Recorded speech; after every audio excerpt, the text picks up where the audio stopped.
ahead and get started. Thank you all so much for coming today. We have two summer alums with us, Kevin Chapman and Carrie Lynn Marston, who are going to talk to you all about tort psychology and IO psychology. They're each going to talk for a few minutes, and then we're going to open up the floor to questions. So I'm assuming you're here because you want to know more about the field. So please don't let me hear crickets when they're done talking and they say, okay, what questions do you all have for us right now? All right, so Carrie Lynn and Kevin, you guys can take it away. Awesome. Thanks for having us.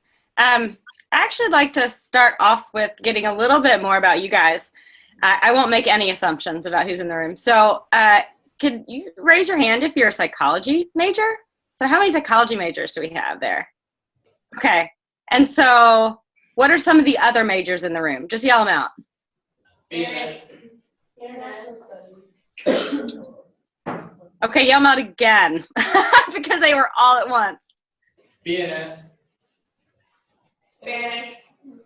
International Studies. Awesome. All right, any economics? Econ? Okay, a couple of them. All right. Hey, Kevin, do you have any questions for the group who we're talking to here? Not yet. How do you guys select these career chats, I guess, is one thing I would ask. Do you just pick it based on the topic, or do you come to all of them? How does that generally work? We reached out to faculty and Okay. what kinds of things they were hearing a lot about and thought students might want to know more about. And then we kind of put our heads together thinking about what are careers that students are often interested in. And for this one in particular, these are two fields. Please imagine if I read that. These are two fields that I think students have a lot of interest in, but just by the nature of the beast don't learn much about while they're here at Center. And I can say that too as a psych major, Center grad. You learn about it in applied psych, but then that's kind of the only time you ever really hear about it. So I think students are very intrigued, and they can speak to this better than me, but I think they're very intrigued by both these career fields, and they seem sort of mysterious. What exactly is it? How exactly do you get into that? So. Okay, that sounds great. Cool. All right, so I think what we talked about was I would kick off, and I'll spend hopefully no more than 10 minutes talking a little bit about IO psychology, and then kick it over to Kevin, and then we'll have plenty of time for you guys' questions. Does that sound good? Yeah. Thumbs up? All right. So, and I'm starting a timer so that I know how long I've been talking.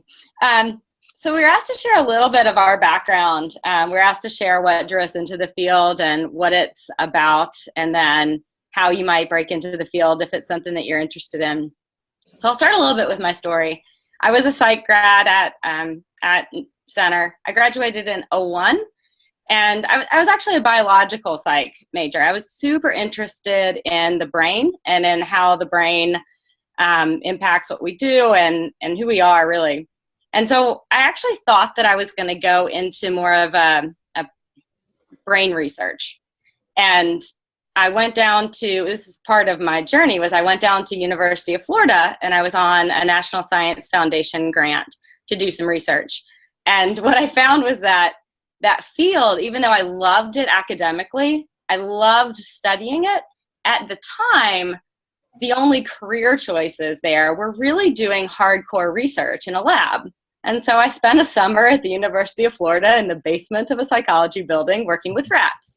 And at the end of that summer, and I worked with a whole bunch of other biopsych majors, and they were having pretty similar experiences. Like the closest human interaction was working with people in research studies and putting them in MRI machines. But it was pretty devoid from real human interaction and teamwork. And I was super interested in teamwork. And I think some of that actually extended from some of my experiences at Center. Kevin and I were actually on the track team together, and I ran cross country. And then I participated in the Pan-Hellenic Council. I was the risk manager for Pan-Hell one year, which is a really fun job. And so really interested in leadership and in teamwork. And I wanted to take psychology and apply it to that setting. So after getting back from that summer at University of Florida, I spoke with my faculty advisor at Center, and he suggested that industrial organizational psychology might be something that I'd be interested in, simply because it really works with how people interact with one another and how they then come together to get work done. So IO Psych stands for Industrial Organizational Psych. And it really then embeds you as a career path and embeds you into organizations. And it puts you in a position to be able to help organizations better engage their people. So some of the really critical challenges that the field of IO psychology are dealing with, and that we as practitioners are really helping to organizations to deal with, are things like employee engagement. So what that means is that when people get into the workplace these days, they're often not very happy, right? They're not very engaged in their work. A recent study showed that only 13% of employees in the workplace are fully engaged in their work. And then a really surprising something like 27% are actively disengaged in their work, right? So our organizations aren't necessarily doing a very good job engaging people. IO psychology also works a lot with things like selection. So, you know, you're going to go apply for jobs, and guess who's going to be sort of in the background designing these selection criteria? It's going to be people like me. It's going to be IO psychologists who are trying to determine who is going to be a really good fit for the organization and who's going to be a really good fit for a position. IO psychologists do a lot in training and development too. So if you enjoy the idea of teaching, if you enjoy the idea of really taking a deep dive into a concept that could be really helpful for somebody and then sharing it and being able to help people grow in their own journeys and their own career paths and their own leadership or whatever it is, then that might be of interest to you. So that's just sort of a few examples of some of the things that IO psychologists do. Some IO psychologists are super involved in like data and analytics. So it has a very analytical side, but then it has, I would say, much of a softer side as well. So people who are working in organizational psychology are doing a lot in the domain of positive psychology. So how do we bring our character strengths to work? How do we learn to have the deeper degree of emotional intelligence and social intelligence? And how do we really be our best selves? So it's been a lot of fun for me. What drew me to the field is really that people interaction, like I mentioned. So a little bit more of my background to get me up to where I am now. So I actually went straight into a doctoral program, which I wouldn't necessarily recommend, but it was my path. I came here to Washington, D.C. and started at George Mason University. It took me 7 years to get my doctorate, so that might sound like forever off. I didn't get my doctorate until 2008, 7 years after I graduated from Center. But it was actually a really fun time. It didn't feel like 7 more years of college. I was working. I was doing really cool stuff. Actually, if you remember, 2001 was 9/11, and I was here in DC, and the group that I was working with was doing a lot with the military. So we started doing a lot of work with our military leaders and working with changing the way that leadership in the military interacted in terms of needing to be more adaptable and deal with a whole different type of warfare. And so it was an incredible experience to be a part of that. And as a student in a doctoral program, I was doing really tangible hands-on work from the very beginning. So in addition to being in school for 7 more years, I got 7 years of work experience. And I would say that if you're interested in going into a doctoral program and something that's applied, like organizational psychology, definitely look for a program where you're going to be involved in real work from day one, because that work experience is really important too. I'd also say it doesn't hurt to take a couple years off and go into the workforce. I was the only person in my doctoral program who came straight from undergrad. Everybody else in my doctoral program came from back out of the workforce. So I don't think there's a huge pressure, at least in the field of organizational psychology, to go straight to grad school. Because if you think about it, we're talking about organizational dynamics. And if you've never worked in an organization, it's harder actually to go into the coursework and to have a context for what people are talking about. So in terms of breaking into the field, I'd say 2 things. I've just shared a little bit of my story that I went straight into a doctoral program, but I also would say that this is a field where a master's degree, unless you want to go back into a university and teach and you really want to do research, a master's degree is fully sufficient. A lot of people go into IO master's programs and it takes 2-3 years maybe to graduate from that, and they can be as successful in terms of providing services to organizations and being really effective consultants as people with doctoral programs. So my doctorate served me really well, but it's also a field in which a master's degree makes you very employable. And it's a very growing field right now. So I'd really encourage people to think about it.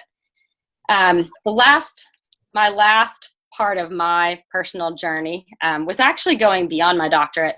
So a few years ago now, I went to Georgetown University and I got a certificate in executive coaching. And so I actually now spend most of my time doing one-on-one work with executives around the world, which is awesome because I'm also a mom now. And I can fly and meet a client for the first time, and then I work with them like this, right? I work with them on the phone. And I might fly out to see them for some sort of special event or occasion, but basically I'm able to support people one-on-one and doing the work that they love to do and supporting their organization. And I can do a lot of that virtually. So it's really nice in terms of work-life balance. And so, yeah, I'll leave it there. I think that gives you a pretty good idea. I'll kick it over to Kevin. Yeah, kick it over to Kevin. Okay. Can you guys hear me okay? Cool. Okay. All right. Well, I'm Kevin Chapman, and I did go to Center with Carrie. We ran track together. Let's see, to start with my background, when I went to Center, I graduated in 2000, and I was also a psychology major. And once I took my first semester of psychology, I knew pretty quickly that I wanted to be a psychologist, whatever that is, because I really didn't know. But like Carrie, interpersonal dynamics and such were really important to me. I just didn't know how far I would want to go in that and what that entailed.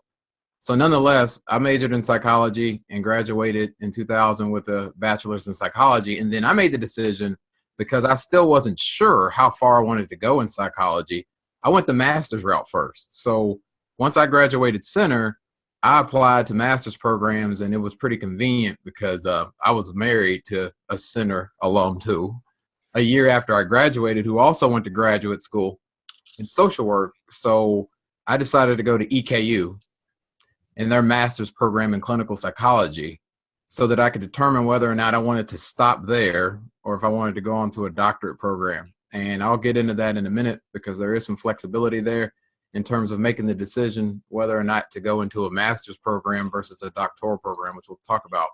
But I decided to go to a clinical master's program. And really, a clinical master's program is really geared toward people who want to practice autonomously. But the issue there, let me give you a caveat, is that depending on the state that you live in, you have limitation with regard to what you can actually do at the master's level in clinical psychology. In Kentucky, you can become what's called a licensed psychological associate. So in other words, you can practice, hang a shingle, if you will, do community mental health, or work with individuals who suffer from various psychopathologies, anxiety, depression, so on and so forth. You can do that at the master's level in Kentucky, but you have to call yourself a licensed psychological associate because the term psychologist is protected legally and you have to have a doctorate. So I'll talk about that in a second as well. So nonetheless, you could practice at the master's level in many states, some not necessarily, unless you have supervision from a licensed psychologist. So when I went to EKU, it became increasingly clear that I wanted to go beyond just a master's degree because of the limitation there. And I was also interested in research. So then from there, I applied to PhD programs and PsyD programs. You guys want to know the difference between a PhD and a PsyD? Because it's actually important. Okay. So in clinical psychology, you can get either a PhD or a PsyD. And a PhD is the traditional degree, right? You're considered a scientist practitioner. So it's the first degree in clinical psychology at the doctoral level where you're able to be trained as a researcher, as a scientist, but also you're taught the skills necessary to be a practitioner. So most people who have a PhD, they traditionally call those programs scientist practitioner degrees because you're not only being trained to be a bench scientist, but also to be a licensed professional. So in other words, you're trained at the PhD level to really go into academia. So you can go into academia. You can do research, you can teach, you can train, you can do consultation and supervise students who are also training to be psychologists. So PhD programs are actually geared for people who want to do research, okay? And I assure you that if you're not interested in research, and I'll be very explicit about this, many people are miserable if they go into a PhD program in clinical psychology and they don't like research, because they're training you to be a scientist and a practitioner. With that said, a PsyD program trains you to be a doctor of psychology, right? Meaning mostly a practitioner. So you do get some research training, but it is definitely not as in-depth as a PhD program. So the research rigor is not as in-depth. You're not required to necessarily dissertate per se. So we have, of course, a dissertation. You can do a professional paper, but you can also do a dissertation. But PsyD programs are geared toward people who really want to be practitioners primarily. Okay. I probably should tell you some of the pros and cons of those approaches before I get into what I did after that. But so the pro of a PhD program, as you're thinking about this, would be if you apply for a PhD program, they're highly competitive. And the reason they're highly competitive is because 90% of PhD programs, more than that, will pay you to go to their graduate program. So you get a monthly stipend as either a research or a teaching assistant, and you're conducting research. You're working alongside a professor or a mentor who has a research program. So you typically are applying to the person, although it's within the program. Okay. So that's the PhD route. Now, the con, of course, is that you better like research. Okay. The pro and con of a PsyD program is that if you go into a PsyD program, you're trained really well to do clinical work primarily. Now, one of the major cons of a PsyD program is that they are in standalone schools, which mean you really have to pay most of the money associated with your degree. So, AKA #debt. So with that being said, that's something that you have to consider, okay? Now, with that said, I went into a PhD program at the University of Louisville.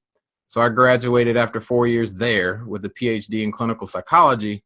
And my career path was interesting because, again, I'm a licensed clinical psychologist, but also do sports psychology, and that's primarily what I would talk about. But after I received my PhD in clinical psychology as an anxiety specialist, I was hired following my internship, which was a year, on the faculty. So for 8 years, I was a faculty member in academia at U of L, which was the program that I graduated from. And there, not only did I conduct my own program of research, which is based on anxiety and related disorders, or better put, the family transmission of anxiety. So how anxiety is transmitted from parent to child across different cultural groups. That was my area of research. And I founded a center at the University of Louisville dealing with that. But in addition to that, I was a member of what's called the performance team in the University of Louisville athletics department, where I worked alongside strength and conditioning coaches you probably know, so on and so forth, working with not only individual athletes, but also teams, helping them with performance enhancement, which can take a number of different facets. So it could be mental toughness training. It could be recovering from injury. It could be, I have horrible self-talk and gee, doc, I'm doing well when I'm on the track at practice, but when I get into a meet, I'm in dead last place. So those sorts of things. So helping athletes tap into mental toughness to recover from injury, to enhance their mental imagery, visualization, and assist them through getting through barriers that prevent them from their optimal performance. So for about 8 years, I worked on the University of Louisville performance team as a sports psychologist, helping individual teams and athletes, in addition to my primary area of being a professor, teaching classes and conducting research. So now I'm in full-time private practice. I left from sabbatical to go into private practice because I had a part-time practice while on the faculty that really grew astronomically, to be honest. And I went into the field of psychology for that reason, to be honest. So from there, I launched into my full-time practice where I have a caseload that's comprised of mostly anxiety and related disorders. And then the other part of my caseload would be athletes at various levels, including professionals, Olympians, club athletes, high school athletes, even middle school athletes who want performance enhancement So basically mental toughness training. Breaking into the field is kind of interesting because there's a number of different ways to get into sports psychology in particular. So I need to say, though, one disclaimer is, again, to be called a psychologist, you have to make sure that you're licensed in either counseling or clinical psychologist to practice that part of psychology. So when people think of sports psychology, they think, oh, gee, if I just graduate, then I can just go and work with athletes. Well, it's definitely not that easy. The bottom line is that you have to find programs that will license you as either a counseling or a clinical psychologist so that you can increase your flexibility, but also give you training in sports performance or exercise psychology or kinesiology or something similar to that. So in other words, you can be recognized as proficient in sports psychology by either A, being a licensed clinical or counseling psychologist with a sports background and training, or a program that trains you to be a sports psychologist in addition to a clinical or counseling psychologist. So there are a number of dual programs is essentially what I'm saying in that regard. So did I cover everything, Carrie? That was awesome. Okay, cool. So I'll leave it at that. And that's a little bit about me, and Carrie told you about her, and I guess we could open it up for questions at this point. Sure, for real. This is for both of you all. I'm just wondering what a typical day of work looks like for you all and what you find to be most rewarding and most challenging with your job. Huh. You want to go, Carrie? Sure. So a typical day of work. So at this point in my career, a typical day of work looks like either going into an organization. Well, my days are very different. I have a lot of variety in my life. So I serve as both. So let me clarify one thing I didn't say. So I'm both an internal IO psychologist, actually now for the National Science Foundation, which is the same organization that helped me figure out I didn't want to go into biopsychology. So I run executive development programs for our United States National Science Foundation. So on days that I am at NSF, it looks like going into the office, my calendar is usually booked almost completely full from 8 a.m. to 4 p.m. with meetings with our senior executives. And so they're basically wanting me to help them think through challenges. There are some days when the entire day is dedicated to facilitating a senior management meeting. They may be talking about how to improve staff morale. They may be talking about their strategic plan for the next year. So it can be super tactical. It can be super soft and fuzzy.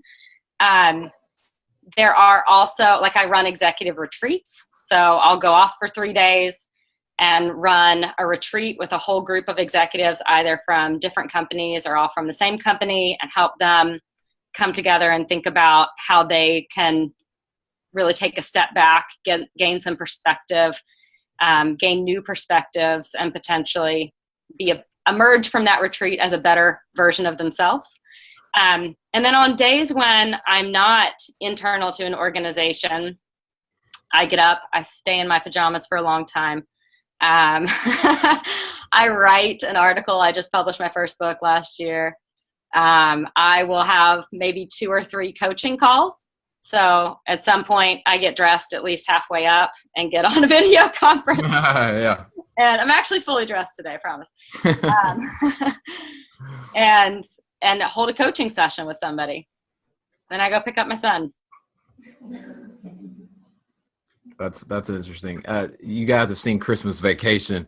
Like, it's always funny to me if I Skype a client and they only can see my torso up, I always think of Cousin Eddie, right? So you could just kind of see a dickie and nothing else but shorts or something like that, but it looks like you're dressed.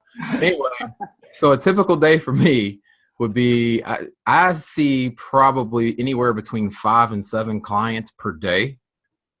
I don't exceed 7 for my own well-being because that's a lot of pouring into clients. So a typical day for me tends to be either an assessment if it's a new client, where I give them a battery of questionnaires related to anxiety and related symptoms, or I do a mental skills assessment from our sports clients. And then the majority of the clients that I see that are regular clients, we're doing some sort of intervention depending on the nature of why they're coming to see me. So For instance, I have a caseload of sports people today. So what that would entail is me doing a mental skills assessment to try to get an idea of the things they're struggling with on or off the field or court, right? So from there, we really jump in head first with athletes a lot quicker than I do with my mental health clients. So I tend to break out a whiteboard. I tell them about something that I call the performance pyramid, where we talk about different skills, like basic skills, like people skills, goals and commitment, attitude, motivation, things along those lines. And then we talk about prep skills like self-talk and mental imagery. And then we talk about performance-based skills like dealing with anxiety, dealing with negative emotions, and then concentration. So based on how they score on one of the measures I use, I tend to jump in pretty quickly with an athlete to work on those skills and talk a little bit about where they can improve their performance. And I develop what I call a mental routine. So most athletes that I work with on a daily basis don't have a mental routine. They're either goofing off or talking to their competitors, which of course isn't helpful for some athletes, it is for others. But I help them develop a mental routine that's comprised of focusing on the right things while performing, focusing on the right types of cognitions or self-talk when they're performing, and then teaching them how to do mental imagery or visualization to help them optimize their performance. And I think one thing you said, and Gary, we can come back to you with this too, is what's the most rewarding? Well, in a sentence, I'd say what I call the before and after shot. So I see a lot of people who come in and they're on the struggle bus, right? It's like, I'm struggling, I'm terrible. You know, if some of you all are athletes, you probably know some of the things you say to yourself when you're in a slump. Let's just leave it at that. You label yourself things, you know, are you kidding me? And that sort of thing.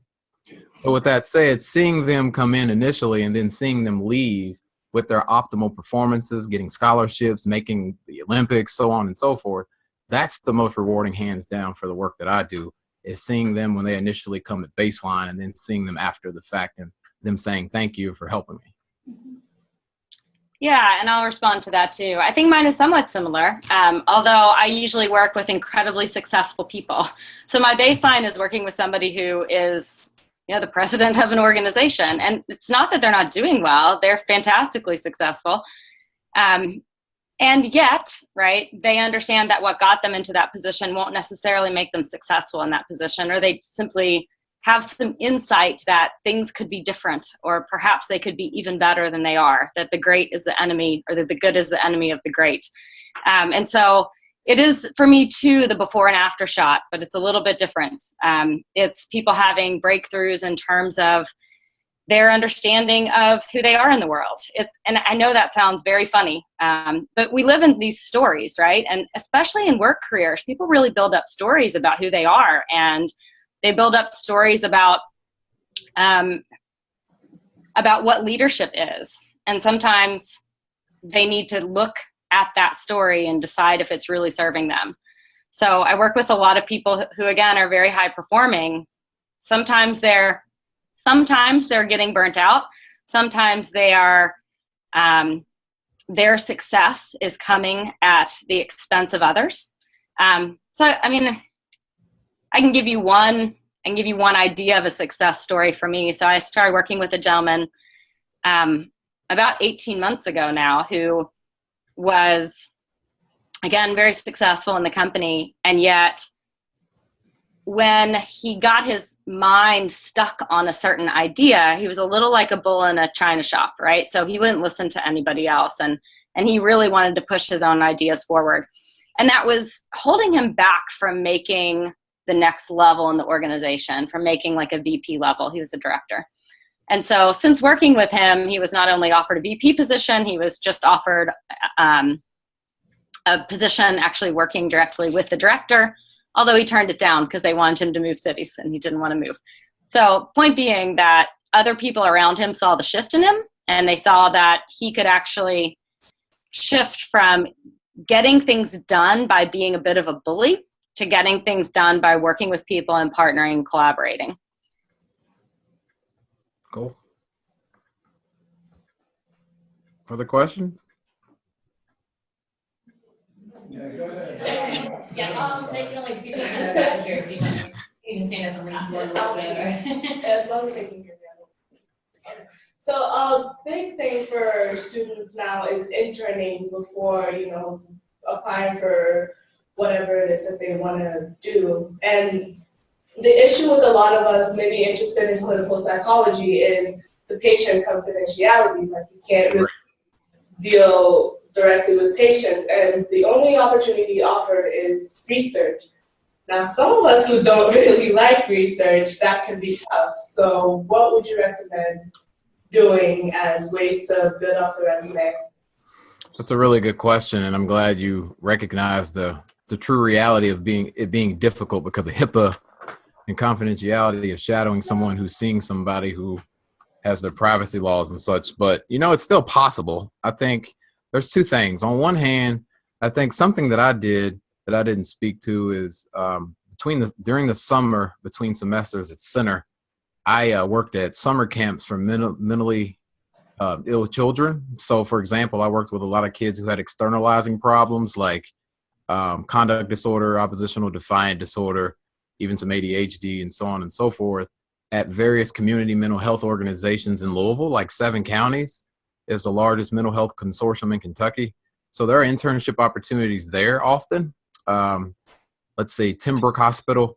There's a variety, Brooklawn, I could name several, but there's a variety of places that would employ behavioral mental health workers to get more experience in the field based on you being a psych major, or even when you graduate to get some more experience. So those are options. Some other options would be really casting a wide net and trying to find who has a website and who is in private practice who might allow you to shadow them and get you to sign various confidentiality documents if clients are okay with that. There's many colleagues of mine, me included at times, who have on their consent forms that you may have a student working with you who is trying to get their feet wet or who is being trained to be a psychologist. And many clients have no problem signing that. You have to ask them, of course, after they sign it to see if they're okay with that. But identifying various mental health professionals in the field who are willing to do that is also possible. It's just a matter of finding out who that would be.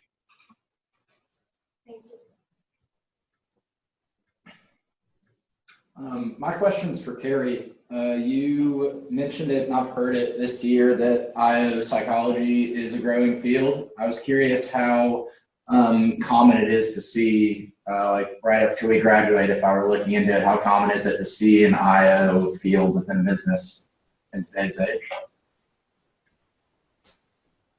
I didn't quite catch the question. Say it again. How common is the IO psychology field within businesses and firms across the United States? I would say it's absolutely pervasive. It's there whether it's internal or external. It's almost always there. So there are some organizations, a growing number, who have internal capacity. So like my position at the National Science Foundation is internal. I work with our staff, with our leadership. And at the same time, I manage a bunch of consultants, right? Because I can't manage my programs by myself. And we only have 8 people. We have 8 IO psychologists on our staff, which isn't enough. So we actually have teams of consultants that we hire to work with us, and they're IOs too, right? So they're coming in from the outside and partnering. And a lot of businesses out there, their primary way of getting that IO expertise in the door is actually through consultants. So there's a ton of consulting firms. And I've worked in that domain too. Before I came to NSF and worked as an internal, I worked as an external consultant. I worked for about 30 plus over that 5-year stint organizations. In this case, they were all federal agencies. I was here in Washington, D.C. And so it's just different. Like being internal, you get these really long-term relationships and you're able to see the impact that you have over a long period of time. External, you come in and you do something, right? Or you may even do maybe a year's worth of work, but then at some point you're going to leave because you're not a member of that organization. And so for me, I find the internal work actually a lot more satisfying. Thank you. I see a hand over here. Yeah, my question is, I know you mentioned like master degree of IO psychology is fully sufficient, but what different kind of jobs like IO, like PhD and a master do in the organization? Well, for both at the master's and at the PhD level, you can end up being a consultant is the best way I can put it, because you really are consulting with organizations. You might lead like a training and development arm of an organization to provide training and development. You might also, not so much with a master's, with a PhD, you might actually go back into academia and teach this and do research in it. And sometimes I think that consultants have a little bit of a bad rap, because there are a lot of consultants out there in the business world who just have, I want to say, like, they have a shtick, right? And they're just going to try to like sell you their shtick. And I think that IO psychologists bring, with the training that you bring such an incredibly broad array of expertise that you're able to really start to design and to improvise your own stuff based on the science that you learned. Does that make sense? So you're in this great, it's very creative for me. Like I spend 80% of my times creating programs for people and creating experiences for people that'll change their lives. So I love that I get to do new stuff all the time. Yeah, Kevin, this one's more geared towards you and your anxiety practice. Do you feel like that kind of weighs on you, or do you think you could stay in that field for long term, or is this something that is adding a stressor into your life as you deal with patients with anxiety often? That's a really good question. Honestly, the reason I specialize is because that's the area that I've been trained to do well in. I was trained as a generalist, but my program of research really focused more on anxiety and related disorders. So with that, because of the treatment and how innovative the treatment is, let me give you some statistics to kind of answer your question. 40 million Americans have an anxiety disorder. And ironically, only about a third of those receive treatment. Yet, anxiety disorders are among the most treatable conditions. So if you think about how you treat anxiety, it's very innovative and fun, right? So there's never a dull moment. So for instance, part of anxiety treatment is what's called exposure therapy. And exposure therapy requires you to help somebody in a graduated way confront what they're anxious or fearful about, right? So for instance, I've taken field trips to caves. I've seen people who've never been in a cave in their entire life conquer a cave and literally change their life, right? I've been in a plethora of elevators. I've been on the Epping Bridge. I've been in malls. I've been in the trunk of my car. So with that said, treating anxiety is really fun, honestly, because you literally, when I say before and after shot, you really do see some profound changes. So what I'm saying is much of my work doesn't take place in the office. I literally have an office location where I'm out and about with clients because it requires me to be with them to help them overcome fear. Like for instance, there's something called hit and run OCD. So you've heard of OCD, and it's when people have obsessions that a bump on the road means they must have hit a pedestrian and killed them. So they spend countless hours backtracking to see whether or not that took place. So you can imagine how debilitating that is. Well, how do you treat that? Well, you have to be in the car with them and get them to focus on the right cognitions and confront the obsession. So to answer your question, I see myself doing this for a very long time. I also do a lot of media psychology to talk about this sort of thing as well, so that the public can be educated about how anxiety disorders are treatable. So with that said, it's always fun and innovative. So I'd never get bored. Thank you. You're welcome.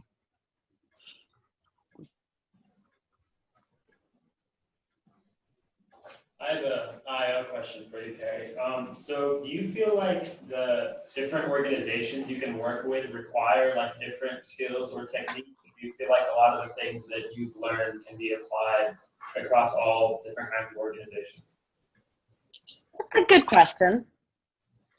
I think so. One reason that I've fallen in love with this field is that I actually feel like it requires you to never be content with where you are and what you know, because organizations are incredibly complex, and everything is, you could look at it from a singular perspective, but it's actually all embedded in a system. So working with any given coaching client of mine, for example, they're embedded in a system, right? They've got a team, they have an organization.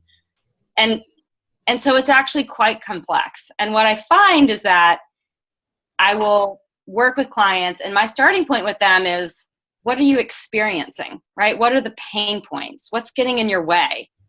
What do you want to be different 6 months from now, a year from now, for yourself and for your organization? And then it's a co-creation process of what it's going to look like. I don't have like a whole bunch of tricks in a bag that I pull out and offer. I'm really pulling from my experience and what I've learned, and I'm creating things with them. And what I've found is that there's so much, number one, really interesting research going on, and there's so much growth in the field that there's always something new to learn. So I spent 5 weeks out of this past year investing in myself so that I could invest with my clients. I'll give you one example that's really fun. So ironically, I think I shared at the beginning that I was really interested, I was a biopsych major, and I was really interested in neurology. And I thought I wanted to go into that field. Well, there's now a field of neuro leadership. And I spent last week up in New York City at the Neuro Leadership Summit. If this had existed 10 years ago, this is what I would have got 15 years ago. This is what I would have gotten my PhD in, right? So now they're taking neurology and they're linking it to leadership. So what do we know from our brain research that links to how, and what can we learn from brain research that we can then apply to how we as leaders run our businesses? It's really cool. So I think that answers your question. For me, it's just always having to learn something new and having to push myself a little further. Gotcha, thank you. I have a question for Carrie as well for the IOSA. You mentioned working with the military about their leadership structure, but then you also mentioned like working with individuals about their individual leadership capacity. So I guess how much of IO is restructuring organizations versus working with individuals? I would say it's a specialty area. So Kevin's talked a lot about like how he specialized in anxiety. So when I went in, and he shared too that when you apply for a doctoral program in this case, you apply to work with a person. So for me, I applied to the George Mason University, but I really applied to one professor there who specialized in leadership and in team dynamics. And what attracted me to him and his lab, his research lab, and what he was doing was that he worked with military leadership. And I thought that was really cool. And it was really cool. And so one could say I almost boxed myself into that because that's what I did all my research in. I have IOPsych colleagues who do completely different things, who focus on the selection, who focus on organizational structure, right? Who focus on more, I think, a deeper dive into things like motivation, even compensation structures, like how we pay people. So you have the ability at some point to focus and then to go deep. Thank you.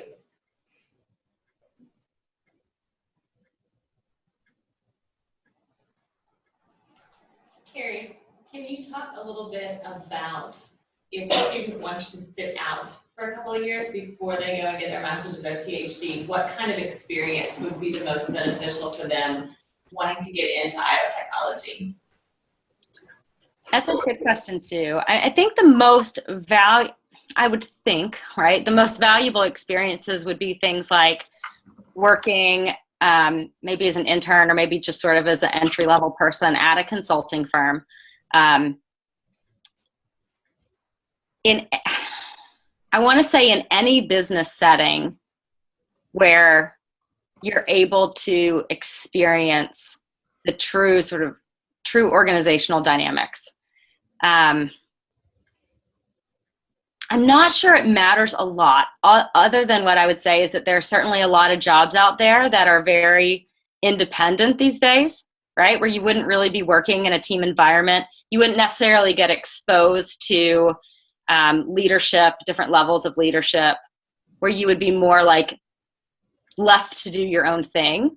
I think I would look for a job that really requires you to work in the team dynamic and to see the organizational dynamics at play. Because then you're going to have so much of a richer base to pull from when you're having these classroom conversations about things like, why are employees disengaged in the workplace, right? But I'm not sure it matters. Okay, thank you.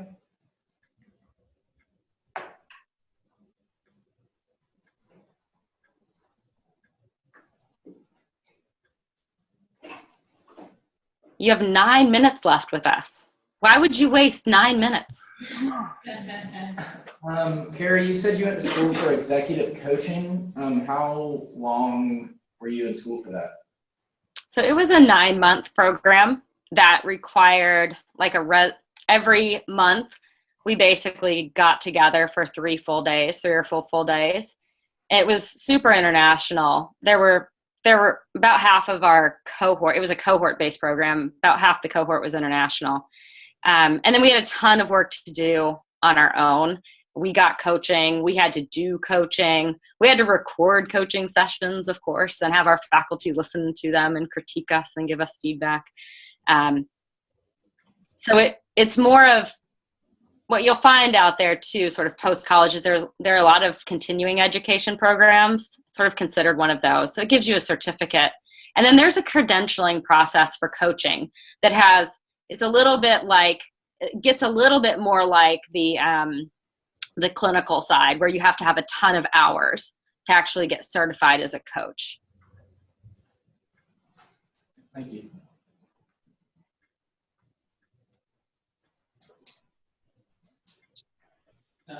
This is more for Kevin.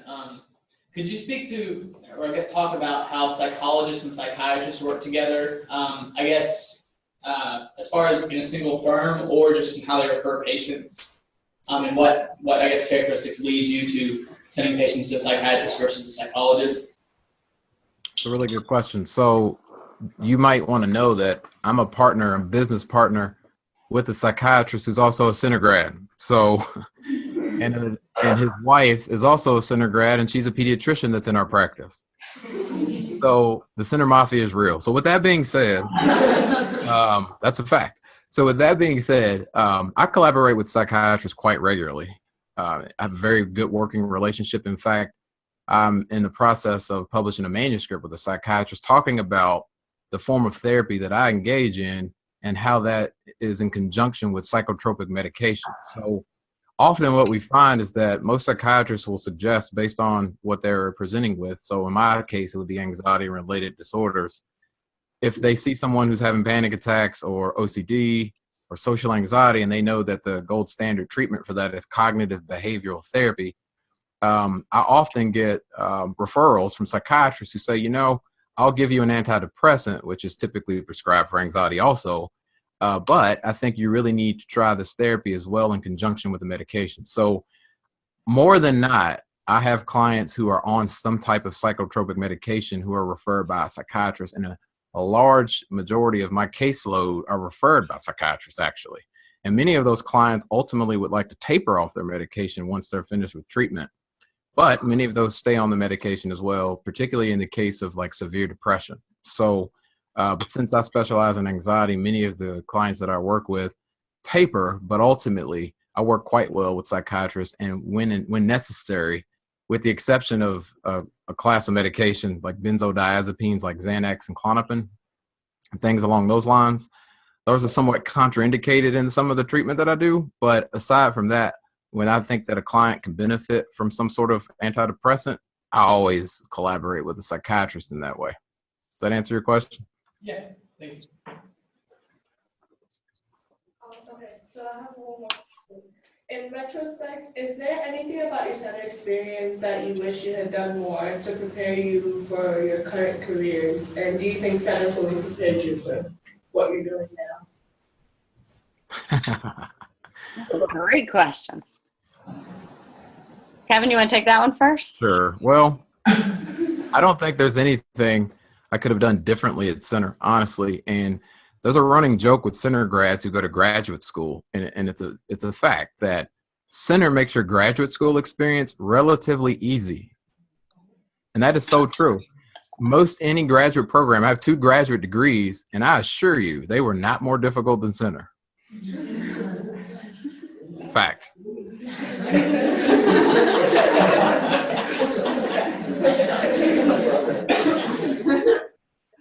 I don't know that I can agree with that on Whatever, come that's on. okay. My classes weren't any harder than center classes, but getting your doctorate is just a whole different ball of wax. It's just a whole different game. It was super intense for me. It was really quite overwhelming. However, center did prepare me well. I think that I honestly think I'm pretty lucky to have fell into a field that I love so much. I appreciate the advisor who I had at center and the fact that he suggested looking into IO Psych. But I got to tell you, like, he suggested it. I read a couple things. I thought, this looks cool. And I applied to doctoral programs. I just as easy could have hated it, right? So I feel like I got really lucky. I think it's wonderful that center's doing things like these chats. Yeah, that's true. Didn't have this when I was at school there. No. And I would say what I learned was to distinguish the type of studies that really appeal to me from the nature of work around those studies, because those are two very different things. You can love math and not love being a mathematician. Is that fair? So, and I discovered that, I guess somewhat the hard way through this internship that I did. I mean, so I would really encourage you to go after internships where you can get experience of what it feels like, what the experience is to be in a field. Try to get yourself in those types of positions during the summer. Perhaps center suggested that when I was there. And again, this was a while ago. But I didn't feel any pressure to do it. I went back home every summer, other than that one summer that I went to University of Florida, and I worked as a lifeguard, right? I wasn't getting a lot of real life experience. So I would say absolutely go after internships where you can get some of this experience. Go talk to people who are doing the work. If you don't have a career chat on it, go talk to people. Do some informational interviews. If they can't let you shadow them, then still ask the questions you're asking. You're asking great questions. I think that'll really help guide you. And then get on the academic associations of these various careers and just browse through the websites and read. And if the topics really, really interest you, then that's a good sign. And again, the topics are going to be different than the studies. The study of IO is not the same thing as what you're going to find on, it's called the Society of Industrial Organizational Psychology, SIOP. It's not exactly the same thing as you'll find on the SIOP website, because what's on the SIOP website is how these things are being used. So I do think that to the extent that you can invest time, and not just one chunk of time, but let it sit with you, let it grow with you, and see where that takes you, that's really beneficial. Kevin? Yeah. Don't have much else to say, honestly. All right, it is 12:30. Any final question or any closing thoughts from either of our speakers?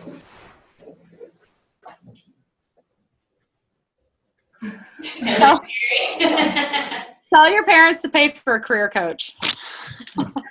And if you guys want to follow up with me, you can. Just go to my website, drkevinchapman.com, and I'll be happy to correspond with you guys if you have other questions.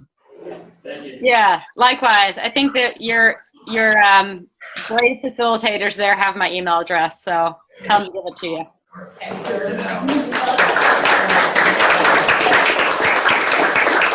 Thank you. Thank you.